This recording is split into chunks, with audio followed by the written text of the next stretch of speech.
იყო და არა იყო რა. ერთ ტყეში ცხოვრობდა ერთი დედათხა, რომელსაც ჰყავდა 7 შვილი. ერთ დღეს დედათხამ გადაწყვიტა ტყეში წასულიყო საჭმლის მოსატანად.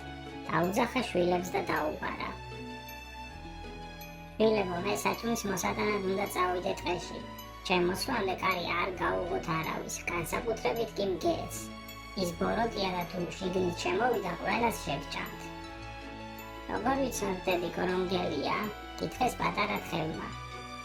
მგელს აქვს ბოხი ხმა და შავი თათები, აუხსნა დედამ პატარებს. დედათხა წავიდა ტყეში საჭმლის მოსაძებნად.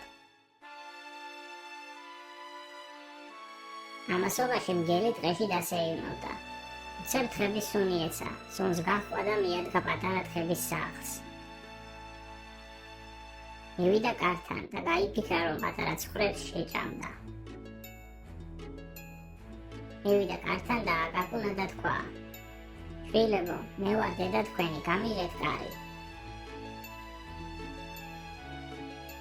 პატარა თხებს გაახსენდა დედის დარიგება და უთხრეს მგელს: არა ხარ ჩვენი დედა, ჩვენ ხმა ბოხი გაქვს, დედიკოს ნაზი ხმა აქვს. მგელი გაიქცა საცხობში და ხმის დასარბილებლად კვერი შეჭამა. მგელი ისევ მივიდა თხების სახლთან და ამჯერად შესული ხმით ნაზად დაიძახა: შვილებო, მე ვარ დედა თქვენი, გამიღეთ კარი. პატკნებმა დაინახეს მგლის შავი თათები და უთხრეს მგელს: არ ხარ ჩვენი დედა, შენ შავი თათები გაქვს, დედიკოს კი თეთრი. მგელი მაშინვე გაიქცა თავის სახლში. მივიდა, აიღო ფქვილი, დაიყარა ფეხებზე და გაითეთრა ფეხები. შემდეგ ისევ გაეშურა პატარა თხების სახლისკენ. მივიდა კარზე, დააკაკუნა და ისევ შეცვლილი ნაზი ხმით დაიძახა: შვილებო, მე ვარ დედა თქვენი, გამიღეთ კარი. პატარა თხევმა დაინახეს თეთრი თათები, გაიგონეს ნაზი ხმა და ეგონათ მართლაც დედამისი იყო, ამიტომ გააღეს კარი. მგელი მაშინვე შევარდა სახლში. პატარა თხევმა მგელი რომ დაინახეს, მაშინვე გაიქცნა და დაიმალე. პირველი თხა მაგიდის ქვეშ შეძვრა. მეორე ფარდის უკან. მესამე სამზარეულოში. მეოთხე საწოლის ქვეშ. მეხუთე კარადის უკან. მეექვსე ბუხარში. ხოლო მე-7 საათის უკან დაიმალა. მგელმა 6 თხა იპოვა, ჩანთაში ჩასვა და წაიღო თავის ბუნახში, რათა შემდეგ ყველა შეეჭამა.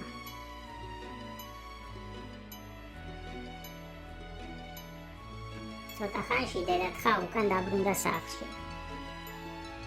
კარი შეაღო და პატარა თხები რომ ვერ დაინახა, დაიწყო ტირილი. მიხვდა რომ მგელი იყო და პატარა თხები მოიტაცა. უეცრად საათის უკან დამალული პატარა თხა გამოვიდა, რომელიც მგელმა ვერ იპოვა. მივიდა დედასთან და მოუყვა ყველაფერი, რაც მოხდა და უთხრა საით წავიდა მგელი. დედათხა მაშინვე გაიქცა შვილების გადასარჩენად. ბევრი ირბინა თუ ცოტა მიადგა მგლის ბუნაკს.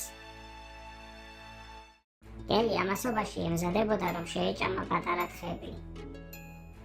თუმცა უეცრად დედათხამ დათვის ხმით დაიძახა: სად არის მგელი, უნდა შევჭამო.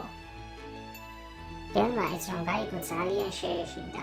ეგონა დათვი მივიდა მის შესაჭმელად. მიატოვა თხები და უკან მოუხედავად გაიქცა. დედათხა მივიდა თავის შვილებთან და გადაარჩინა. ამის შემდეგ დედათხა და თავის შვილები ბედნიერად ცხოვრობდნენ ტყეში.